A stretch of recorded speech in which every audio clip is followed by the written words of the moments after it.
Alors, bonjour Ken Bougoul. Bonjour. Voilà 2 jours que nous avons l'honneur ici à BYU de vous accueillir. Et aujourd'hui, nos étudiants qui se spécialisent en études francophones ont le plaisir et sont très bien contents d'avoir cette conversation avec vous. Ce semestre, ils ont travaillé sur l'écriture féminine en Afrique subsaharienne. Ils ont lu beaucoup d'auteurs féminins, Mariam Abba par exemple, Were Linking, Angèle Rawiri, et Yahoo Regina et d'autres œuvres également sur l'écriture féminine. Et je ne vais pas oublier, ils ont lu et travaillé sur Riwa ou le chemin de sable. Donc voilà, et les questions qu'ils auront à vous poser tout à l'heure, ce ne sera pas seulement sur vos livres, mais en général sur l'écriture féminine. Donc nous allons sans plus tarder leur accorder la parole et nous voudrions que ce soit une conversation entre eux et vous. Donc vous posez des questions, mais c'est surtout pour davantage vous connaître et apprendre à savoir beaucoup plus sur cette écriture féminine en Afrique subsaharienne. Donc une fois encore, nous sommes très contents de vous recevoir ici. Merci beaucoup d'être venu et d'avoir accepté notre invitation pour cette conversation-ci. Donc la première question, elle va venir de Keegan. Oui, Keegan, allez-y, vous allez poser la première question. Okay.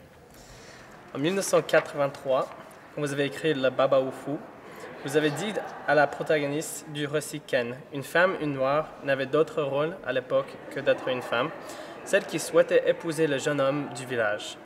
Et la même protagoniste ajoute quelques lignes plus tard, « À cette époque, mon souci n'était pas l'homme et le mariage, je cherchais. Le jeune homme du village m'aurait étouffé les élans et plus tard la conscience. » La suite du récit, on la connaît et cela a été bien accueilli par vos lecteurs et à la critique littérature dans son grand ensemble. Mais pensez-vous toujours vous adresser à la même audience quand plus de 10 ans plus tard, vous faites dire à la narratrice de Riwan ou le chemin de sable que tout le monde était disciple du Sérine, même ses épouses. Comment peut-on être disciple du Sérine et en même temps son épouse? Oui, merci, Keegan. Je vais commencer, je vais répondre avec la dernière question. C'est-à-dire qu'être un disciple ou une disciple chez nous, au Sénégal, avec la religion musulmane, nous avons essentiellement 2 grandes familles religieuses qu'on appelle des voies religieuses soufis. Il y a la Tijaniya et le mouridisme. Et être un disciple, c'est-à-dire, c'est être, avoir pas un maître, mais un guide pour orienter dans ses choix spirituels. Donc, on peut être, tout le monde a un serigne au Sénégal. Moi-même, je ne suis pas une bonne disciple, mais je revendique d'être la disciple du serigne dans Riwan. Donc ça n'a rien à voir. On peut être et l'épouse et disciple, parce que disciple, même si on n'est plus l'épouse du serigne, on reste toujours une disciple du serigne par rapport à l'orientation religieuse, la guidance pour que les choix qu'on veut faire, quelqu'un nous aide à faire ça. C'est ça qu'on appelle un disciple ou une disciple. Donc, qu'on soit jeune, marié, célibataire, divorcé ou femme âgée, à un certain âge au Sénégal, chacun choisit un guide. On n'aime pas trop maître, mais entre guillemets un maître. Mais chez nous, c'est le serigne. Donc ça n'a rien à voir avec être son épouse. Et on peut être les deux. Oui. Et maintenant, quand je parlais au début dans le Baobab Fou, qu'à l'époque, se marier ou avoir un homme dans sa tête, n'était pas mon souci. Parce que mon souci, c'était d'abord que j'avais vécu une grande souffrance avec la séparation d'avec ma mère quand j'avais 5 ans. Et cette séparation a été la dynamique de ma vie jusqu'à aujourd'hui, même si ma mère est morte depuis 1985, c'est-à-dire d'avoir pas connu une vie familiale avec un père, avec une mère, comme tous les autres. Donc moi, mon souci, c'était j'avais pris conscience de cette souffrance et je cherchais comment l'atténuer. Et à l'époque, la seule solution que j'avais pour atténuer cette souffrance, c'était d'aller à l'école. Donc, s'il faut bien comprendre, c'est que le Serigne, ses épouses ne sont pas ses épouses. 4 sont ses épouses légitimes. J'ai expliqué dans le livre. Et ces épouses légitimes du Serigne, parce que ces maîtres, ces guides religieux n'épousent pas n'importe qui, parce que c'est une dynastie. Bon, ça évolue aussi, avant c'était vraiment très respecté, mais ça a évolué comme toutes les dynasties royales en Angleterre. Vous voyez bien que le prince William n'a pas épousé une princesse, il a épousé une fille, une roturière. Le prince Harry épouse une métisse afro-américaine, alors qu'avant, il fallait épouser une fille de la noblesse ou d'une famille royale pour rester dans la dynastie. Avec les Serignes au Sénégal, c'était comme ça aussi. Avant, ça a changé ces dernières années.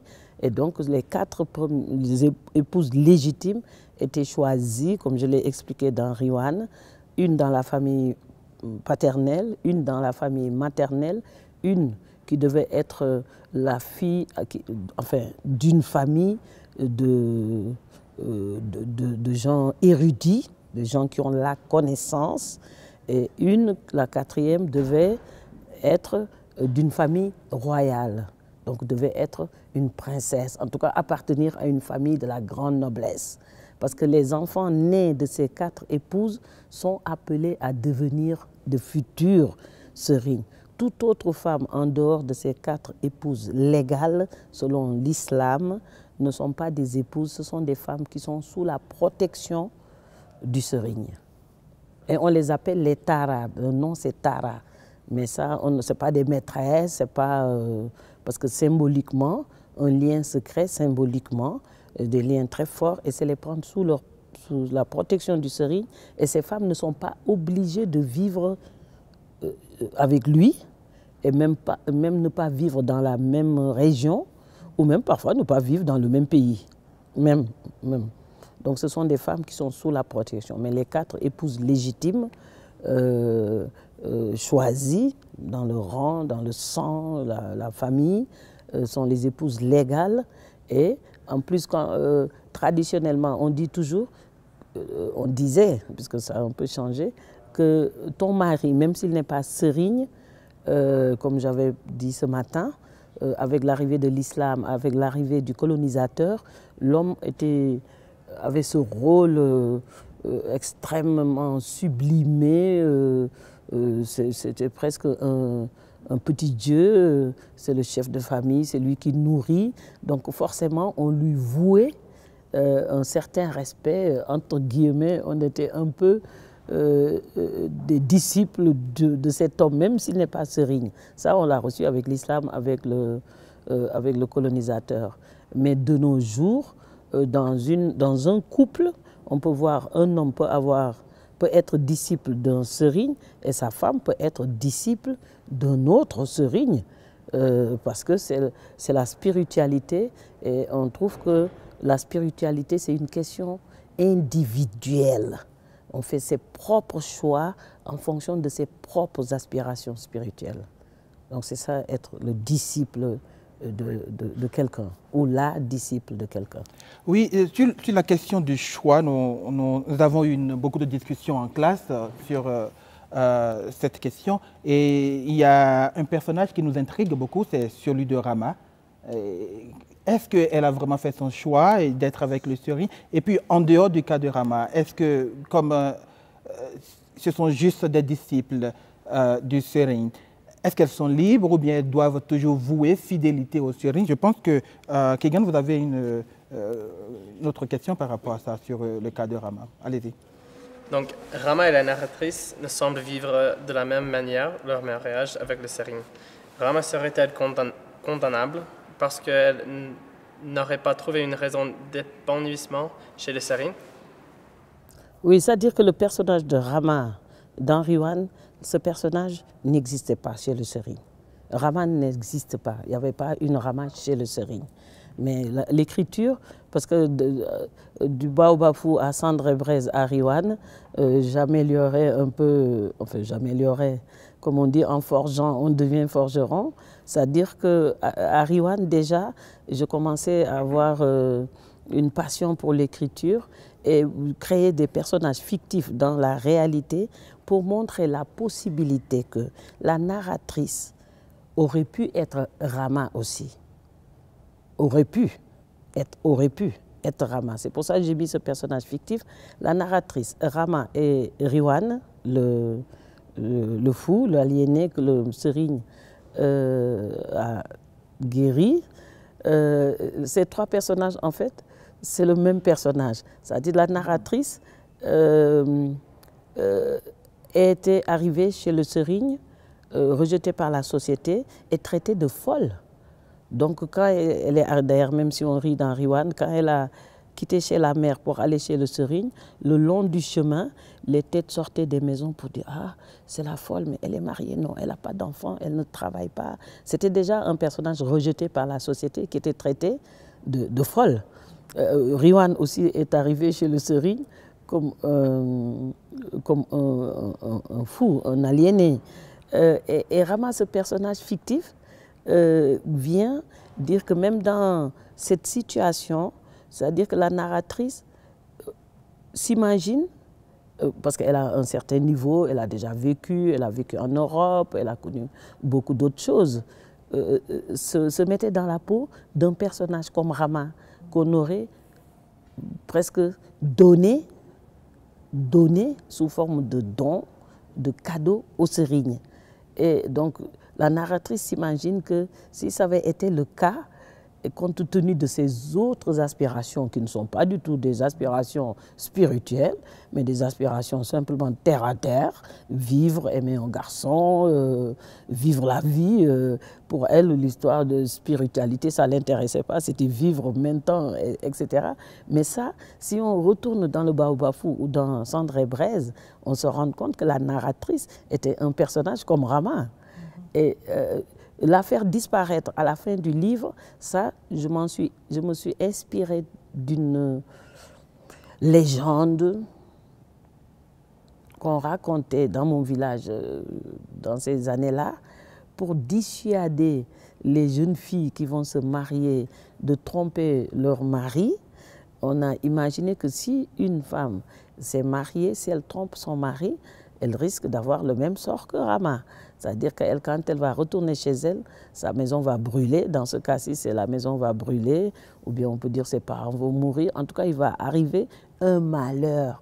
Mais ça, on le disait pour dissuader les filles qui venaient de se marier de ne pas tromper leurs époux. Ça, c'est une légende qu'on raconte même encore, bon, moins, mais dans les villages, on raconte cette légende toujours.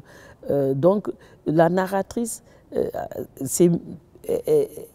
s'identifie aussi à ce personnage de Rama parce que quelques années auparavant, elle avait les mêmes aspirations que Rama, vivre la vie, pas besoin de spiritualité, etc. Et donc, c'est des trois personnages que moi, si je devais travailler sur Riwan, j'aurais beaucoup travaillé sur ces trois personnages parce qu'en fait, c'est le même personnage, c'est la narratrice. C'est intéressant de savoir que trois personnages forment un même personnage dans le même livre. Donc, comme je vous le disais tout à l'heure, nous avons lu d'autres femmes écrivaines africaines également, comme Anne-Marie Diafi. Mais chaque fois que nous avons lu, nous avons toujours fait un rapprochement avec vos livres. Et je pense que la deuxième question, ça va porter sur une vie hypothéquée et elle vient de Eric. Allez-y. Donc, nous avons lu dans notre cours quelques passages du livre Une vie hypothéquée. Et dans ce livre, la petite Ya a été contrainte d'épouser le vieux Béira, à qui elle a été promise par ses parents alors qu'elle n'était même pas encore née. Selon la pratique très courante qui consiste en Riwan, a donné des filles en signe d'allégeance aux sérines qui les prend comme épouses. Peut-on aussi dire que les vies de ces filles sont aussi hypothéquées, comme celle de la petite Ya, même si les cultures et les pays sont différentes? Non, c'est pas la même chose, parce que un serigne, c'est déjà un être qui n'est pas, c'est pas le commun des mortels. Il y a la spiritualité, il y a la sainteté, il y a la notoriété, il y a la sagesse, c'est un personnage central dans la vie des populations, particulièrement au Sénégal. Donc, c'est pas si c'est le cas de mariage, ce n'est pas un mariage normal comme Nabou Samb, par exemple, dans Riwan. Nabou Samb, pourtant, elle a épousé un vieux qui était riche. C'était un foyer polygamique aussi. Elle était 4e épouse. Elle est toujours en vie, cette femme d'ailleurs, Nabou Samb, très très belle femme. Et il n'y avait pas cette spiritualité qui faisait que ça sortait de l'ordinaire. Mais si on... Donc, même les filles, quand on les donnait comme en don à un serigne, c'était comme si elle avait déjà gagné le salut à cause de la sainteté, de la spiritualité, d'être dans la proximité du serigne. Alors que, par exemple, dans le cas de la Côte d'Ivoire, où les communautés où on retrouvait des filles mariées à des vieux, c'était pas dans des... Parce qu'en Côte d'Ivoire, comme je disais tout à l'heure, comme au Sénégal, n'importe où en Afrique, un pays, c'est déjà un continent. Ça, on ne trouve pas ça chez les Baoulés, on ne trouve pas ça chez les Bétés, on trouve ça chez les Djoula. Et les Djoula, ce sont d'anciens migrants venus du Mali, du Burkina Faso, qui sont arrivés en Côte d'Ivoire, qui ont travaillé dans les champs. À l'époque, l'agriculture était très développée, qui avaient des champs de cola, les colatiers avec lesquels on fait le Coca-Cola. Et ces hommes étaient très puissants, étaient très riches. Donc les familles se disaient, si on donne notre fille à un homme qui a de l'argent, on va profiter de cette richesse. Donc ça, c'était un calcul d'intérêt financier, l'intérêt économique en général. Donc là, c'est pas la même chose. Ça, c'est l'argent, c'est le matériel. Alors que là-bas, c'est l'intérêt spirituel et même le salut. Ça va même au-delà, c'est gagner même le paradis. Donc c'est pas la même chose, parce que tous les serignes, bon, ils ont des moyens, parce que c'est des grands propriétaires terriens qui travaillent beaucoup l'agriculture, qui ont travaillé même avec les colonisateurs, parce que c'est les plus grands producteurs d'arachides, de mil, les plus grands champs appartiennent aux serignes jusqu'à aujourd'hui, ça. Mais il y a d'autres serignes qui ne sont pas forcément aussi riches que des grands commerçants, comme le cas de la Côte d'Ivoire, où donc donner sa fille pour de l'argent et donner sa fille pour gagner le paradis, ce n'est pas du tout la même chose. Donc on peut hypothéquer une jeune fille, hypothéquer sa vie en la donnant uniquement pour des raisons financières. Alors qu'on ne peut pas hypothéquer la vie de quelqu'un pour des raisons spirituelles, pour gagner son salut, pour gagner le paradis, parce que c'est sur une voie spirituelle, religieuse, se conformer à la religion et gagner en spiritualité et puis gagner le salut et le paradis. Donc c'est deux aspects qui sont diamétralement opposés. Mais pour une jeune fille très innocente, qui n'a pas encore une maturité spirituelle, la donner aussi, même sous forme de don, parce que ses parents, eux, ils espèrent ce salut, mais la fille n'a pas encore une maturité spirituelle pour mesurer l'importance de dire avec ce serigne, on va gagner le paradis, parce qu'à un certain âge, on ne pense pas au paradis, on pense à la vie. Donc ça peut être hypothéqué un certain temps, mais avec le temps, en gagnant en spiritualité, parce que c'est une atmosphère très, très spirituelle. Ils vivent tout le temps dans la spiritualité. Donc elle peut, parce que la spiritualité, on peut adhérer plus à la spiritualité, alors que l'intérêt, l'argent, pas forcément. Parce que bon, manger, s'habiller, avoir une belle maison, dormir dans un lit, c'est bien, mais pas plus, quoi. Il va toujours manquer la spiritualité. On est toujours en train de prier Dieu pour qu'il nous pardonne nos péchés, qu'il nous amène au paradis. Alors que là, c'est déjà presque acquis. C'est pour ça, même dans Riwan, il y a un moment où ces femmes étaient presque dans la béatitude, avec comme une garantie, une assurance de leur salut et du paradis. Donc déjà, elles sont aux antichambres du paradis avec cette vie spirituelle. C'est pour ça qu'elles étaient toujours si belles, si sereines. Elles étaient sereines parce que le paradis était presque garanti. Alors que dans le côté financier, c'est juste financier. Et comme il a les moyens, il peut imposer, il peut faire du chantage parce que c'est l'argent, il peut en épouser d'autres, il peut même les répudier, les chasser, parce que la puissance financière. Et là, la vie d'une fille peut être hypothéquée. Mais là, ça se comprend très bien. Donc, comme je le disais tout à l'heure, on a lu d'autres livres, et surtout celui par lequel on a commencé, c'est Une si longue lettre de Mariam Mba. Et je pense que Lindsay a une question pour vous sur ça. Allez-y, Lindsay. Nous sortir de l'enlisement des traditions, superstitions et mœurs, nous faire apprécier des multiples civilisations sans reniement de la nôtre. C'est ce que pense Ramatoulaye, la maîtrise de la lettre du roman Une si longue lettre de Mariam Mba, de l'école coloniale. Et pourtant, que ce soit dans le Babafou ou dans Riwan ou le chemin de sable, c'est l'école coloniale qui est la source de votre aliénation culturelle. Parlez-vous tous les deux de la même école? Peut-être non. Parce que déjà, il faut voir les deux auteurs. Tout à l'heure, j'en parlais, qu'il y a des auteurs qui venaient des anciennes communes françaises, qui ont gardé la nationalité française. Tous ces gens qui étaient nés jusqu'avant les indépendances, ils ont la nationalité française d'office. Et donc avec cette éducation française, avec cette citoyenneté française, les rapports entre hommes et femmes étaient comme régis comme en France. On a son mari, parce que les femmes étaient des institutrices, des infirmières, elles épousaient des fonctionnaires. Donc c'était des couples évolués. Alors que le reste de la population, la majorité, ou même 90% de la population, qui étaient considérés comme des indigènes, on n'avait pas ces références par rapport à l'éducation française. On était toujours dans l'éducation traditionnelle, où il y avait la polygamie, on vivait tous ensemble dans les grandes concessions, les parents, les enfants, les épouses, les petits-enfants, on vivait ensemble parce que ça, c'était la tradition. Alors que là, c'est des gens déjà civilisés, parce que qui étaient déjà des citoyens français.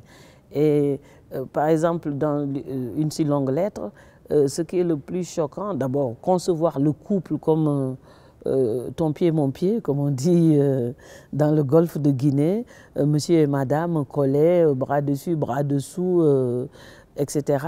Ils ne pouvaient pas comprendre que l'homme va épouser une autre fille. En plus, ce qui est le plus dramatique dans ce livre, c'est pas d'aller trouver une autre fille qu'on aime bien, qu'on a rencontrée dans une maison ou quelque part. On fait les démarches, c'est que cette fille épousée avait le même âge que la propre fille, était même son amie. Donc c'est cette proximité. C'était la camarade de classe de son aîné. Voilà, cette proximité dans la relation, donc c'est comme épouser même sa fille, parce que c'est la même fille. En plus, ne pas s'attendre à ça, parce qu'on concevait déjà le couple comme un couple, toi et moi, les yeux dans les yeux. Et là, d'abord, épouser une autre, waouh, c'était pas dans l'éducation française, et en plus, épouser une fille qui avait le même âge que l'aîné, qui était même, je crois, si je me rappelle bien, sa camarade, je crois, elle venait à la maison, et c'est ça qui a été le plus scandaleux. Alors que Riwan, c'est la tradition, ça c'est les choses des régions, c'est dans les villages que ça se passe. Ça. Les Serines ne vivent pas dans les grandes villes, les Serines vivent à la campagne parce qu'ils vivent dans des grandes maisons, ils ont les champs, le bétail, c'est des gens... Donc ce n'est pas du tout la même chose. Donc ça ne choque pas dans les régions, mais pour des gens qui ont reçu une éducation française, ça choquait déjà de prendre une deuxième femme et ça choquait encore plus d'épouser une jeune qui était l'amie de leur fille aînée. Ouais. Oui. Et là, quand on parlait parlant de Maria Maba, on a toujours aussi vu l'aspect des cultures, de la rencontre des cultures, c'est-à-dire la culture européenne, la culture française, comme vous venez de le dire, il y a l'école française qui a été créée, et puis maintenant la vie traditionnelle dans les régions, dans les villages. Et je pense que l'INSEE a aussi une question dans ce sens-là pour vous. Allez-y, l'INSEE. Dans Riwan ou le chemin de sable, vous avez écrit en parlant de l'identité culturelle, brassons les races encore, c'était mieux et plus beau. Avant d'ajouter quelques lignes plus loin sur la même page, rester soi-même avec l'énergie du désespoir et imposer son identité. Quelques pages plus loin dans le même livre, vous faites dire à la narratrice « J'aurais dû rester moi-même et mieux m'ouvrir à la modernité ». Tout cela ne semble-t-il pas contradictoire? Oui, c'est-à-dire qu'on veut voir, comme Maria Maba, vous posez également le même problème ici, la culture, la tradition plutôt et la modernité en Afrique. Est-ce qu'il faut accepter cette modernité qui vient de l'Europe et qui est quand même dans ce monde global et on ne peut pas s'empêcher de le faire, ou bien alors il faut rejeter cette modernité et rester traditionnellement africain? Et dans ce cas, on se demande également, est-ce qu'on serait en train de chercher une certaine tradition authentique, l'authenticité de l'Afrique? Comment est-ce qu'il faut trouver ça? C'est le problème que nous sommes en train de poser ici. Oui, c'est-à-dire qu'actuellement, de nos jours, le problème ne se pose pas. Mais pour des gens de notre génération, peut-être Maria Maba était un peu plus âgée que moi, comme Aminata Sow Fall, elle a 5-6 ans, peut-être 7 ans de plus que moi. Plus ou moins, on était un peu de la même époque, où on était, donc moi aussi j'ai connu la période coloniale, même si j'étais indigène, puisque l'école est finalement venue dans notre village en 1952 ou 3, la première école dans mon village. Et donc nous, on a été confrontés à une autre culture qui était la culture française. Et donc ça nous a perturbés dans notre identité, parce que la culture française était aux antipodes avec notre culture traditionnelle, comment on vivait dans les familles, surtout dans les villages que je connais le mieux, parce que moi je viens des villages. Donc aller à l'école avec une autre culture, revenir à la maison et trouver autre mode de vie, ça nous perturbait. Donc on a été déstabilisés au niveau de notre identité culturelle pour les gens de notre époque. Mais pour les gens d'aujourd'hui, avec ce monde globalisé, il n'y a plus une question d'identité culturelle par rapport à l'Occident. Parce que les premières peut-être années des indépendances, où les gens ne savaient plus ce qu'il fallait être occidentalisé, la culture africaine. Ensuite, les gens ont commencé à mélanger les deux. Mais je pense que c'est à partir des années 90, toujours pour des raisons économiques, il faut toujours un choc. C'était avec la dévaluation de notre monnaie qui est garantie par la Banque de France. Et la France a décidé de dévaluer notre monnaie chez nous. Le franc CFA, c'est le franc des colonies françaises. Une communauté française ou colonie, quelque chose comme ça. Et donc, à partir de ce moment-là, où notre pouvoir d'achat pour acquérir les biens matériels, pour pouvoir maintenir, même dans notre déstabilisation, une certaine culture française, européenne, a diminué. Parce qu'avec la dévaluation du franc CFA, les pays colonisés par la France, qui ont perdu la moitié de leur pouvoir d'achat, ont commencé à s'ouvrir à d'autres pays où ils pouvaient acquérir d'autres biens matériels ou même culturels, etc. Ils ont commencé un peu par le Maroc parce que c'était à côté, c'est pas loin, c'est toujours sur le continent africain. Après, ils ont commencé à aller vers la Turquie. Ensuite, ils ont commencé à aller vers Dubaï, les Émirats qui commençaient à monter.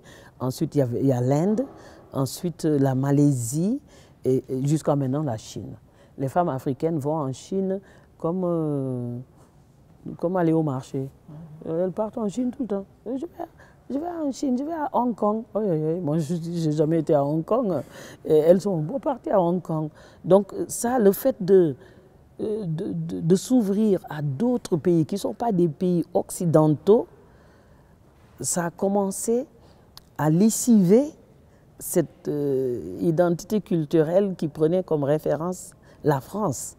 Tout de suite, par exemple, à Dakar, dans la banlieue de Dakar, je crois que j'en ai parlé dans un livre, il y a même des groupes de danse indienne, des Sénégalais spécialisés dans les danses indiennes. Nous avons, au niveau de la télévision et de la radio et de la télévision, aujourd'hui, des émissions qui s'appellent Allo Bombay.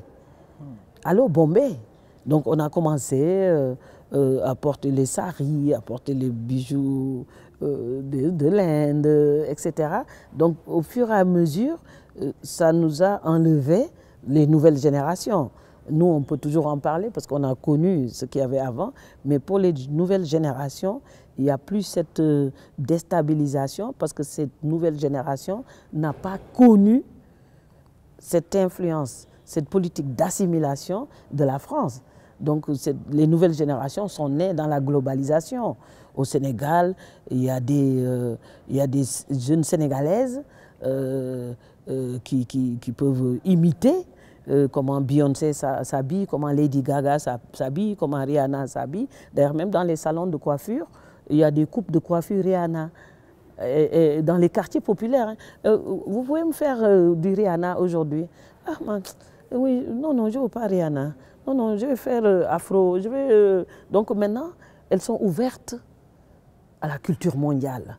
Et ce qui est extraordinaire, depuis les années 90, avec la dévaluation de notre monnaie, c'est-à-dire que les gens, non seulement se sont ouverts au reste du monde, hors de l'Europe et de l'Amérique, mais vraiment le monde du Maroc, Turquie, comme ça, s'ouvrir vers le Moyen-Orient et l'Asie.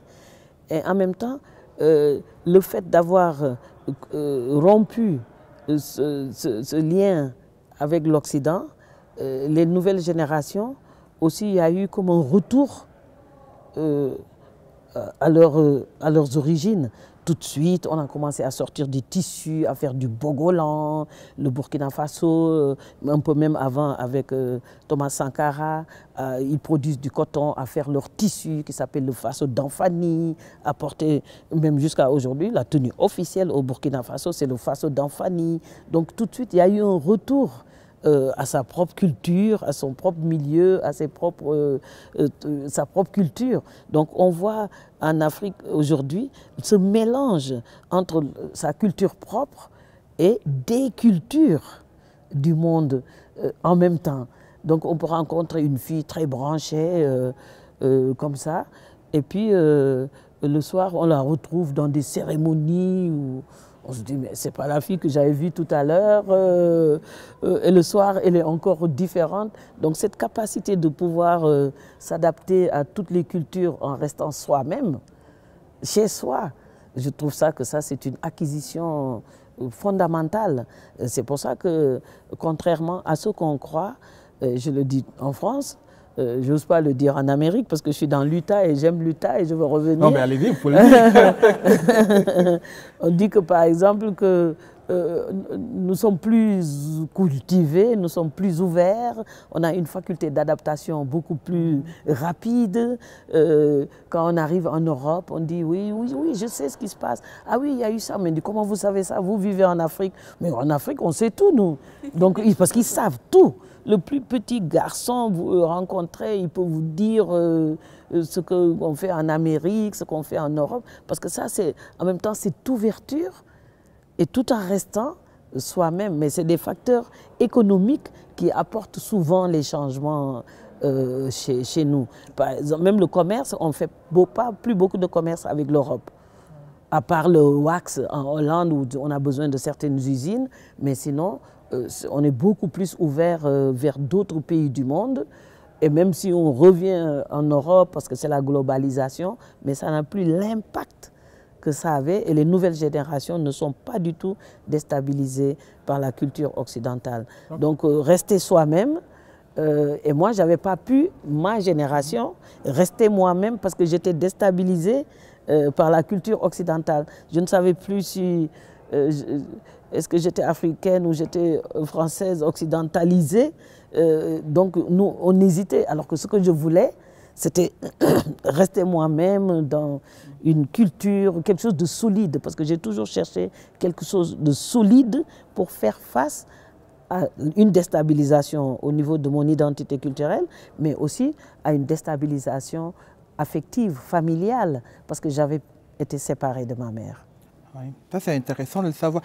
Donc l'idée de l'authenticité de l'Afrique, on va dire, l'Afrique authentique existe-t-elle encore? Doit-on encore continuer à avoir ça comme un objectif? Non. Non. Dans ce monde de la globalisation, non. Parce que authentique, c'est même pas par rapport à un continent ou à un pays, c'est par rapport à soi-même, à ses convictions, à ses idées, à ses aspirations. Mais quand on a des aspirations et qu'on vit dans un environnement, forcément on va tenir compte de son environnement dans ses aspirations. Donc on tient compte toujours de nos réalités. Moi par exemple j'ai ma grande sœur, une grande sœur parce que j'en ai une qui a 105 ans, j'en ai une qui a 86 ans et qui est au village. Et je dois m'occuper d'elle et chaque mois, je lui envoie de l'argent. On doit s'occuper d'elle, donc s'occuper de la famille, respecter la hiérarchisation familiale, parce que ça apporte un équilibre dans la société, de maintenir les liens de la famille, la hiérarchisation, ça renforce le sentiment d'appartenance et ça c'est fondamental.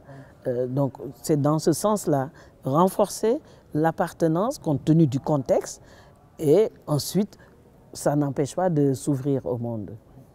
Très bien, merci bien Ken Bougoul. Maintenant Marine va vous poser une question en rapport avec un livre de Werere Linking.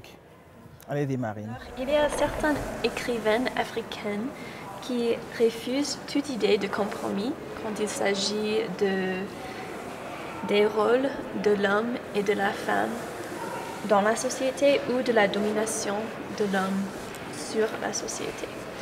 Dans Elle sera de jaspe et de corail, par exemple, Werere Linking fait définir la femme par la voix qui chante comme étant l'atome primordial qui ne saurait se contenter d'une côte masculine pour être. Selon la narratrice de Riwan ou Le chemin de sable, par contre, c'est un autre son de cloche qu'on entend. Je me rendis compte que l'homme n'était pas un objet à posséder, mais un interlocuteur, quelqu'un avec qui on pouvait s'éprouver.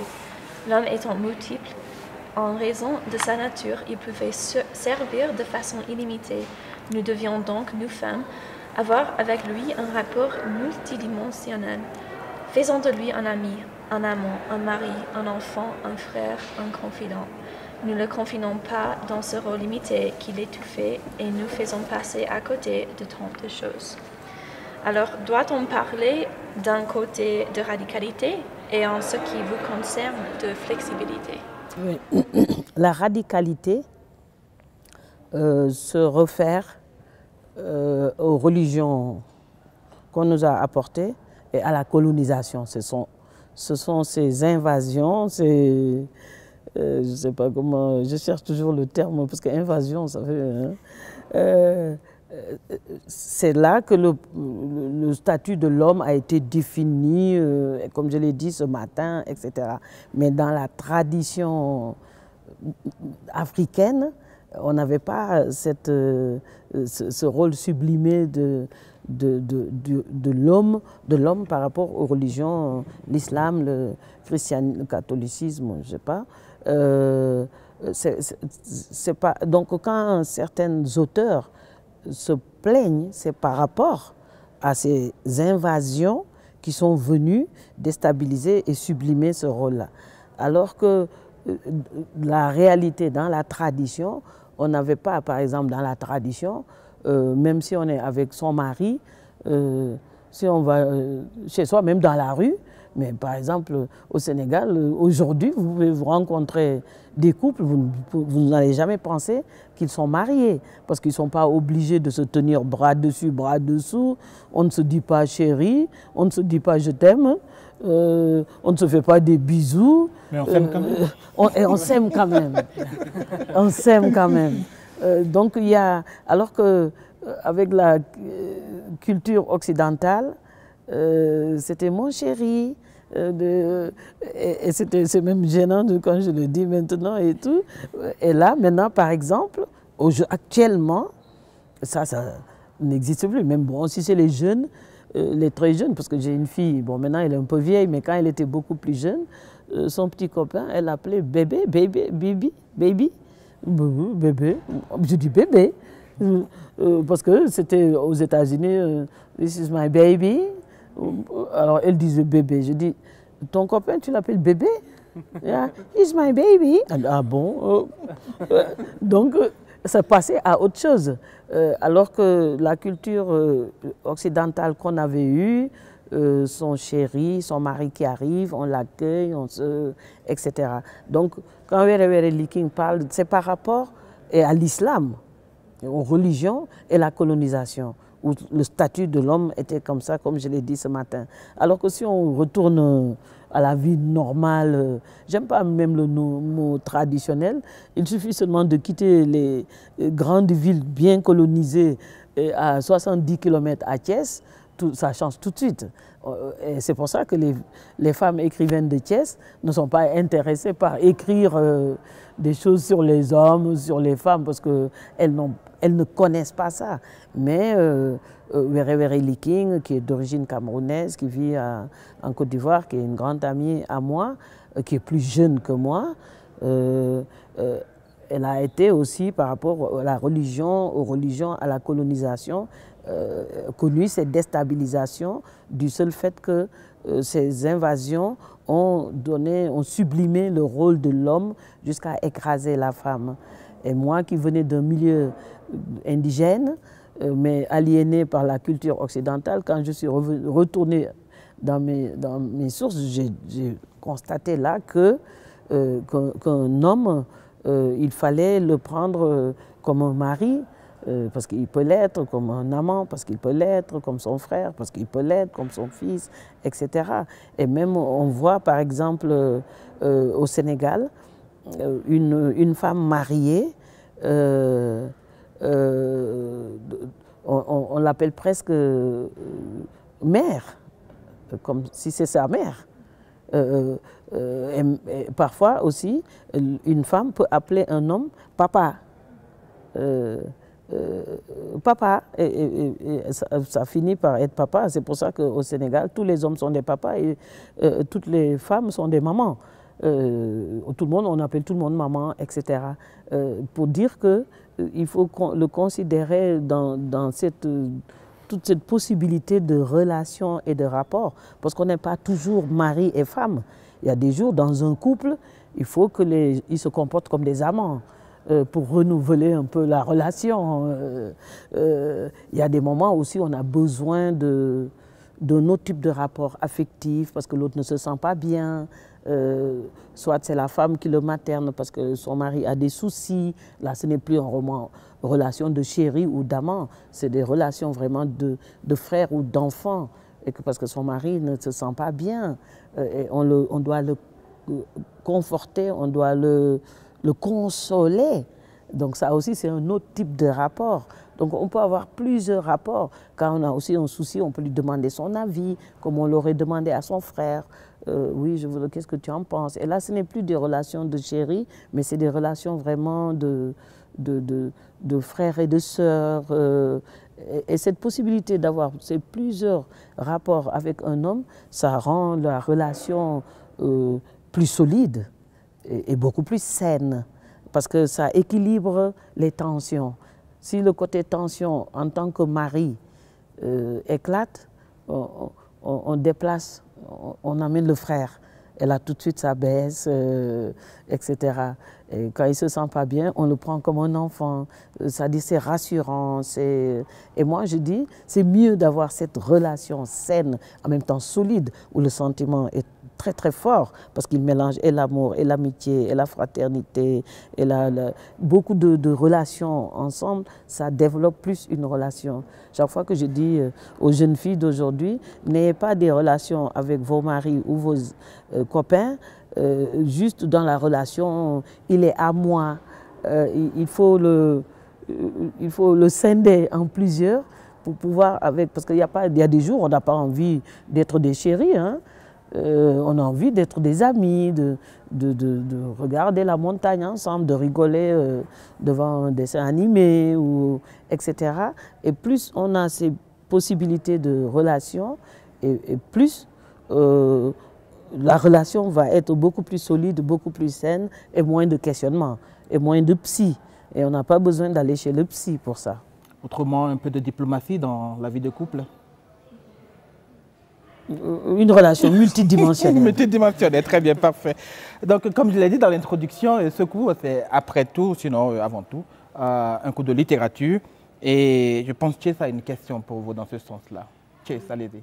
Ken Bougoul, vous avez dit dans les autres entretiens avec le quotidien que vous écrivez d'une façon autobiographique. Alors, pourquoi avez-vous choisi la fiction pour parler de vos expériences personnelles? Et aussi, pensez-vous qu'en écrivant vos ouvrages comme des romans fictifs, les critiques de ces ouvrages ont changé en comparaison si vous avez publié comme des autobiographiques en lieu des romans fictifs? Oui, il y a un professeur d'université de l'université d'Abomey-Calavi au Bénin qui s'appelle Guy Midjouan, qui avait écrit un article en disant que dans les écrits autobiographiques de jeux, etc., où l'auteur, donc Ken Bougoul, a évacué pour des raisons thérapeutiques, etc. Maintenant, c'est quand elle a réglé ce problème, elle continue maintenant à écrire comme, entre guillemets, un apprenti écrivain, mais en utilisant la fiction même pour parler de problèmes personnels, mais qui n'étaient que des sources d'inspiration ou des prétextes d'écriture. Et par exemple, dans Mes hommes à moi, où c'est la question de la honte, parce que la narratrice avait fait pipi en classe et les enfants, les autres camarades de classe se moquaient d'elle.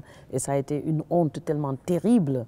Mais je n'avais pas besoin d'écrire une autobiographie avec jeu. J'ai mis ça donc en fiction pour traiter ce problème de la honte qu'on peut ressentir n'importe où, mais là c'était à l'école. Et parce que là, je n'étais plus dans la dimension de l'écriture thérapeutique. Là, j'étais à partir de La folie et la mort, j'étais dans l'écriture par passion et dans la créativité où je dois réfléchir comment faire de la fiction, de l'autofiction, même si ça part d'histoires que j'ai connues, observées, rencontrées ou même vécues, mais qui n'avaient pas besoin de ce côté autobiographique, thérapeutique. C'était pour faire de la littérature. Donc ça, c'est un choix qui s'est opéré à partir seulement de La folie et de la mort. Et Guy Midjouan disait qu'après l'autobiographie thérapeutique, se concentrer sur ce soi, elle est maintenant passée, elle s'intéresse au reste du monde, elle s'intéresse à des événements, même si je parle de la honte, je n'étais pas la seule à l'avoir vécu, d'autres l'ont vécu. Et lui, il a pensé que jusqu'à Riwan, ça fermait, et maintenant, l'auteur fait de la littérature, maintenant s'intéresse à ce qui se passe au monde. Donc c'est passer de l'autobiographie à la fiction, même si la fiction est toujours de l'autobiographie, mais mise en fiction. Ce n'était plus de cette démarche thérapeutique, mais c'était maintenant vraiment de la créativité, quoi. Chercher à écrire, faire de la littérature, etc., en réfléchissant comment faire ses mises en abîme, etc. Là, c'est passé à une autre étape. Donc il y a deux étapes dans l'écriture.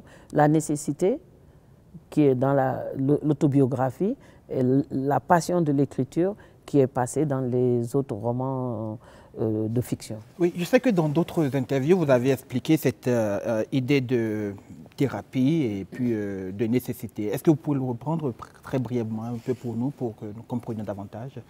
Oui, écrire par nécessité, c'est ce qu'il faut. C'est une question d'urgence. Pourquoi dans votre cas? Oui, mais dans mon cas, parce que j'étais à la rue, et que j'étais rejetée, et que j'étais traitée de folle, et que personne ne voulait m'écouter. Je ne pouvais parler à personne puisque j'étais une folle. En plus, je vivais dans la rue. J'étais un SDF. Et donc, comme j'étais une folle et que je n'étais pas crédible, si je racontais même des choses vraies que j'ai vécues, personne ne me croyait puisque j'étais folle. Mais vivre dans la rue, dans son propre pays, pour une jeune femme, j'avais quand même 33 ans et je vivais dans la rue. J'avais vécu partout, j'avais quand même fait des études, j'ai voyagé, j'ai connu tant de choses et tout d'un coup, se retrouver dehors, surtout quand il neige, la pluie, comme ça, tu cherches là où tu vas t'abriter. Il y a eu des moments où on a besoin d'expurger tous ces vécus qui m'ont amené à cette situation pour dire que je ne pouvais plus continuer à vivre dans la rue. Donc, mais bon, il y a le Serigne qui est venu à ma rescousse en me prenant sous sa protection, mais quand même j'avais toutes ces choses que personne ne voulait entendre, que je devais dire. Donc ça, c'était une nécessité, c'était une urgence.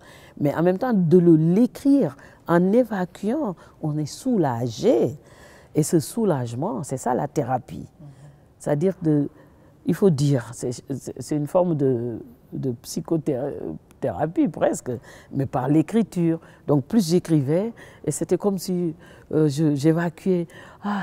Je me sentais soulagée, je me sentais libérée, je me sentais... Donc c'est pour ça que je parle de cette thérapie. Mais la nécessité, l'urgence, c'était parce que cette période, j'étais à la rue. Peut-être que si j'étais dans une maison, ça n'aurait pas été aussi urgent. Mais là, de vivre dans la rue, j'étais épuisée, et c'était vraiment une question de vie ou de mort. Et comme j'aime vivre, j'ai choisi la vie. Et nous avons tous vivre, n'est-ce pas? Donc bref, voilà, et personne ne voulait vous écouter, alors vous décidez de parler au monde. Et c'est ça la littérature. Parfait. Donc, nous avons écouté hier, vous avez parlé de la politique, donc ça veut dire, et on le sait dans vos livres, vous parlez également de cette Afrique qui se meurt d'elle-même et puis tout ça. Christian a une question pour vous dans ce sens. Allez-y, Christian. Oui, donc pourquoi tant d'années après les indépendances en Afrique, pourquoi parlez-vous toujours de la période coloniale dans vos livres? Oui, peut-être le mot, j'ai mal utilisé le mot, c'est pas colonial, peut-être néocolonial.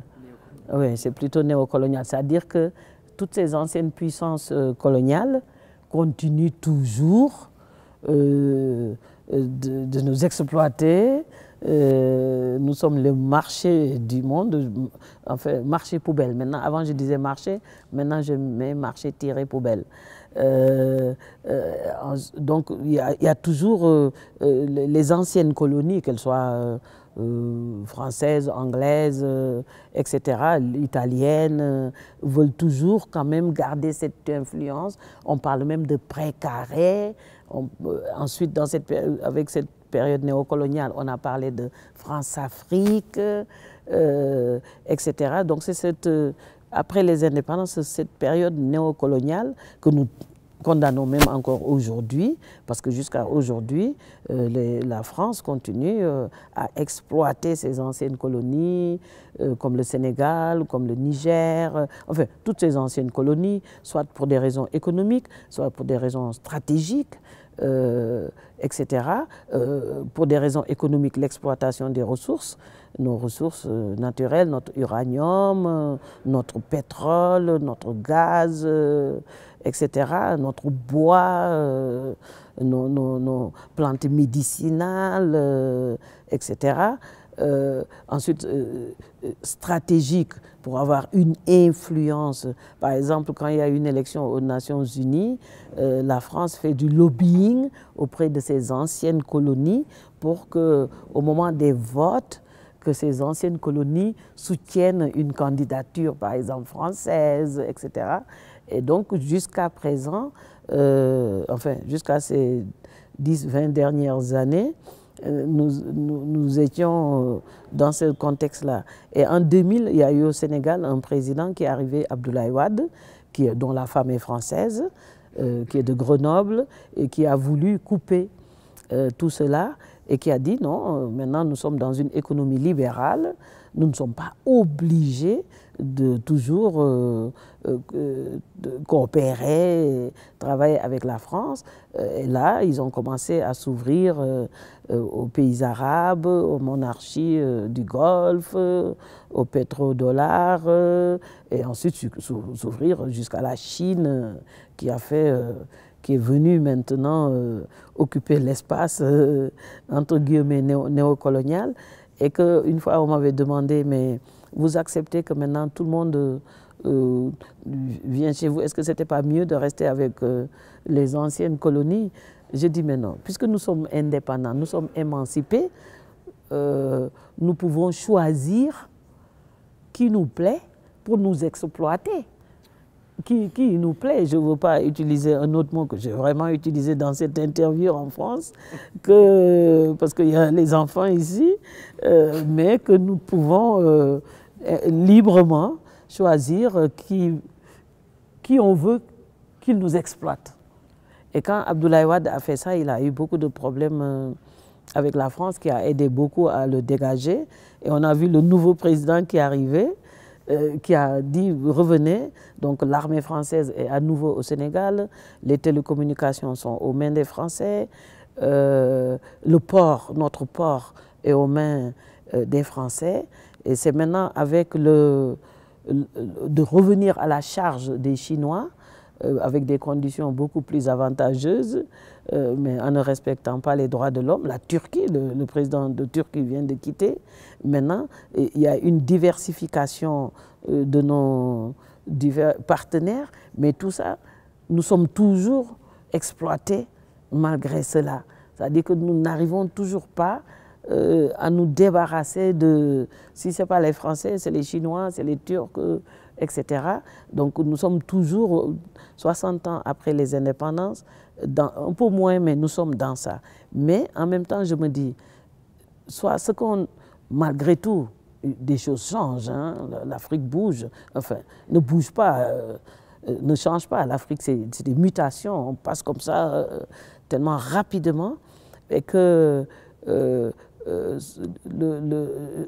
c'est 60 ans les indépendances, ça ne fait même pas... Oh, ça ne fait même pas encore 60 ans. Oui, presque, disons, 60 ans. Mais il a fallu 1 siècle, 2 siècles, 3 siècles à des pays pour devenir complètement indépendants. Donc je dis, nous sommes...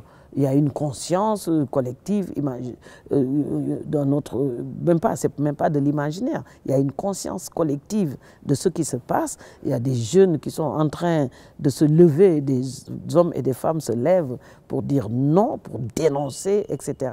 Et que je dis, laissez-nous le temps qu'il a fallu à l'Amérique pour être les États-Unis, le temps qu'il a fallu à la France d'être une démocratie, le temps qu'il a fallu, etc., qu'on laisse le temps au temps, qu'on nous laisse un peu de temps. Ce n'est que 60 ans à peine depuis les indépendances.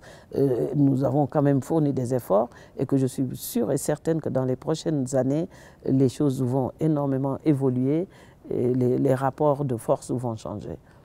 Parce que nous sommes de plus en plus conscients que nous avons une force, ce sont nos ressources. On a une force, c'est l'espace. On a une force, c'est une population jeune. Donc, toutes ces ressources mises ensemble, nous allons très très bientôt changer la face des choses. Très bien, merci beaucoup Ken Bougoulou. J'espère qu'on a une dernière question pour vous et ça porte sur votre langue d'écriture et c'est Michael qui va vous la poser. Oui, bon. Donc, on a déjà parlé pas mal de l'aliénation culturelle, de colonisation, de tout cela. Ma question c'est pourquoi, pour vous, quel rôle est-ce que la langue française joue dans cette conversation? Pourquoi choisir écrire en français malgré le fait que vous dénoncez un peu cette aliénation culturelle dans vos livres? Oui, l'aliénation culturelle, je pense, n'a rien à voir avec la langue. La langue, c'est un médium, c'est un moyen.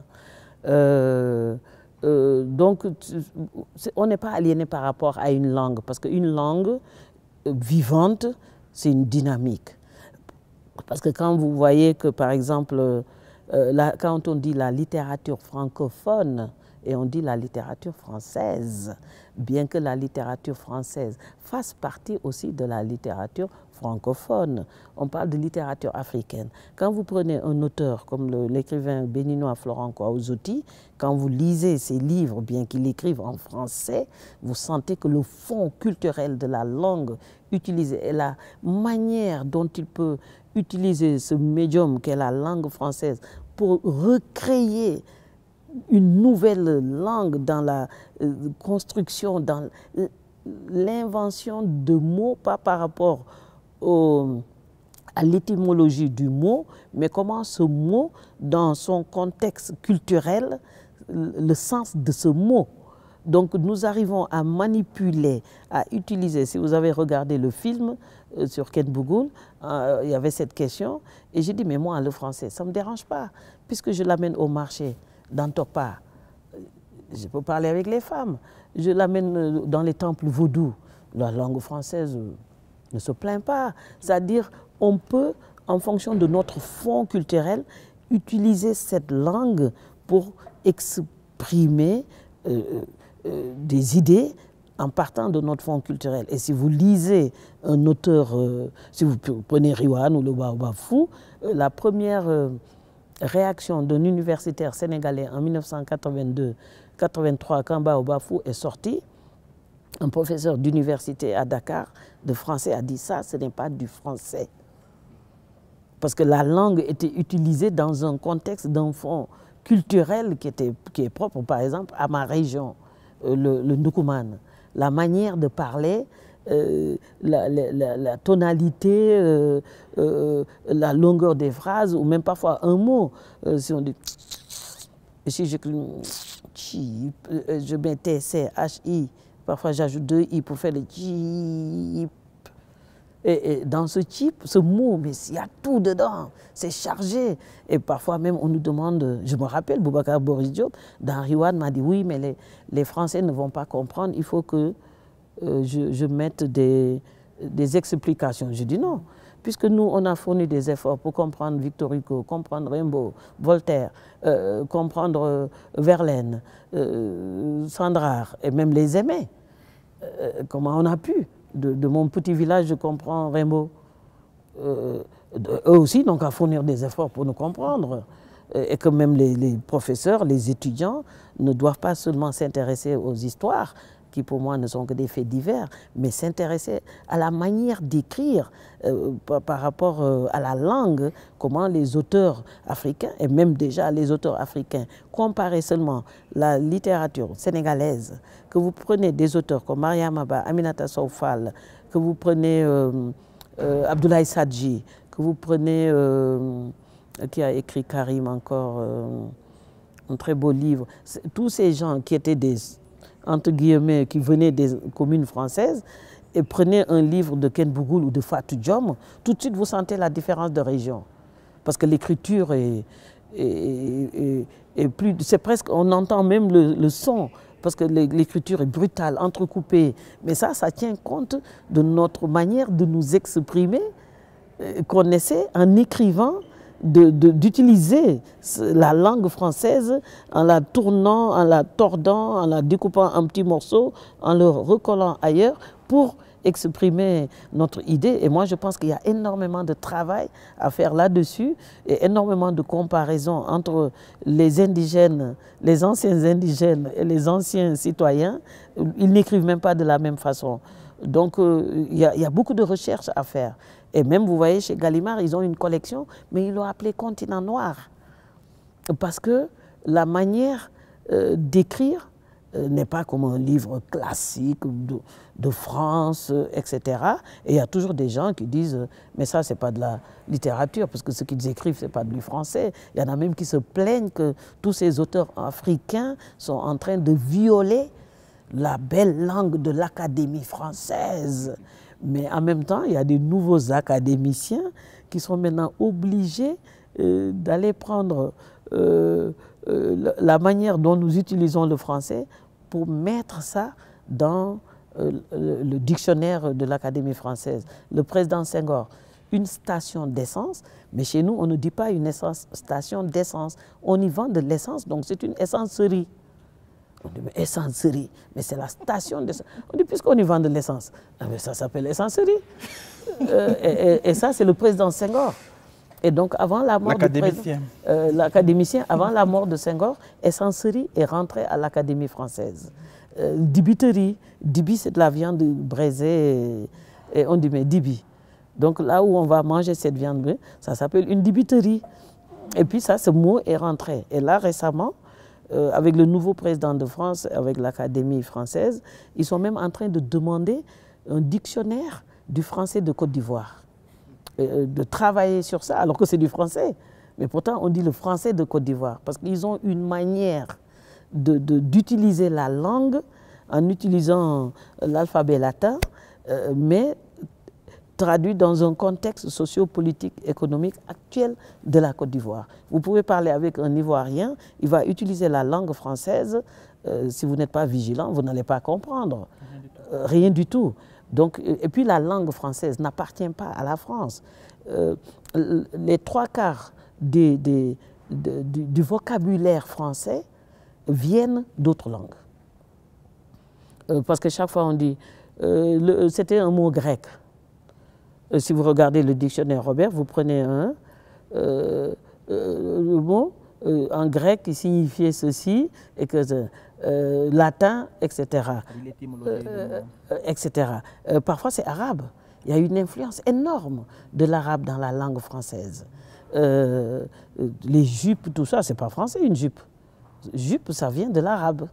Et il y a même des livres, les gens commencent à écrire des livres là-dessus pour montrer que la langue française, c'est un apport de plusieurs langues qui ont créé cette langue. C'est pour ça que c'est une langue vivante, c'est une langue dynamique que nous aussi, on utilise comme un médium et avec laquelle nous pouvons créer notre propre univers inspiré de notre culture. Des auteurs comme Kateb Yassine disaient, la langue française, c'est notre butin de guerre. Nous l'avons gagné sur le colonisateur français. Thierno Monenembo dira, la langue, je ne suis pas allée vers elle, elle est venue me trouver. Donc, etc. Et donc, il y a eu beaucoup d'interprétations, mais nous n'avons aucun... Au contraire, on a même de la fierté de pouvoir prendre une langue du colonisateur et nous l'approprier et pouvoir l'utiliser beaucoup plus amplement, beaucoup plus un éventail de possibilités d'utilisation en lui apportant des couleurs, des lumières, des sons, des saveurs, du piment, on y met du vaudou, on y met du tout. Et la langue française, elle est tout à fait à l'aise parce que c'est une langue vivante donc, et qui n'appartient pas seulement à la France. La personne qui peut l'utiliser s'en approprie. Donc c'est pour ça qu'on n'a aucun regret. Au contraire, et dans la base du marxisme-léninisme, il ne faut pas en parler ici, mais bon, à l'époque, on disait que maîtriser la langue du dominateur, maîtriser sa langue, on peut s'adresser à lui dans ses propres mots, parce qu'on le maîtrise. Et plus récemment, même s'il est décédé, Nelson Mandela, quand il était emprisonné à Robben Island, il a appris l'Afrkaners. Pendant que en Afrique du Sud, il y avait des émeutes.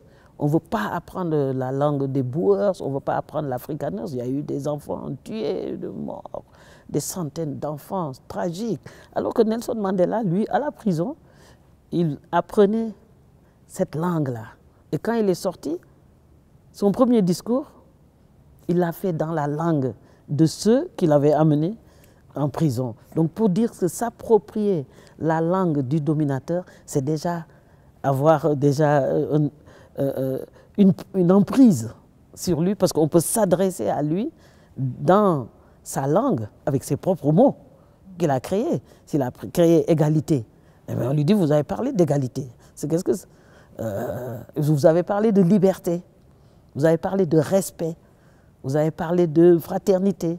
Ça, ce sont vos mots. Et donc, c'est très important d'apprendre les langues en général.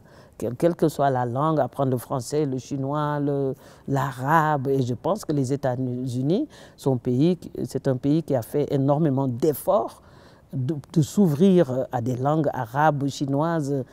La France, l'Europe, c'est récemment, ils ont commencé à mettre le chinois.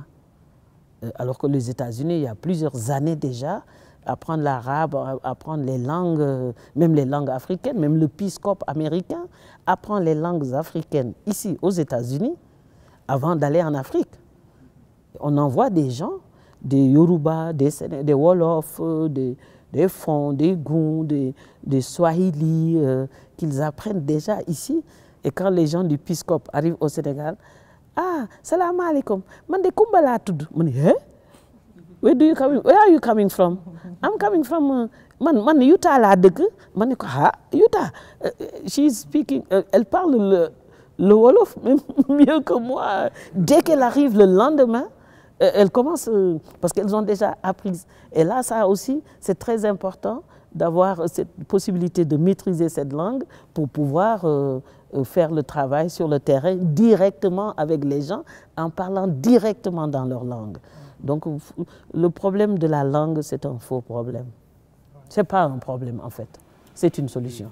Très bien, parfait. Très bien, nous avons une contrainte de temps et voilà, c'était prévu pour 1 heure, on a dépassé les 60 minutes, on va donc devoir s'arrêter là. Non, mais on n'avait pas commencé à l'heure. Hein. Il y a ça aussi, il y a ça aussi. Donc voilà, on est bien content et comme d'habitude, c'est toujours plaisant de converser avec vous, Ken Bougou. On aurait voulu continuer toute la soirée et puis bon. C'est un plaisir. On ne pourra pas finir, mais il faut s'arrêter. Nous savons que d'ici 2 jours, vous allez partir. Et déjà, nous vous souhaitons un très bon voyage. Je vais rester dans la montagne. Et on pense à quand est-ce qu'on va encore se revoir. Et nous vous souhaitons un très bon séjour pour le reste. Merci. Et si vous avez des questions, vous pouvez faire des questions. Même si je n'ai pas bien répondu, vous pouvez m'envoyer ça par email. Je vous réponds aussi par écrit. Comme ça, il n'y a pas de souci. Je fais ça beaucoup aussi. Merci beaucoup. Merci bien, Ken Bougou. Et merci les techniciens. Très bien, parfait. Donc, très bien, parfait.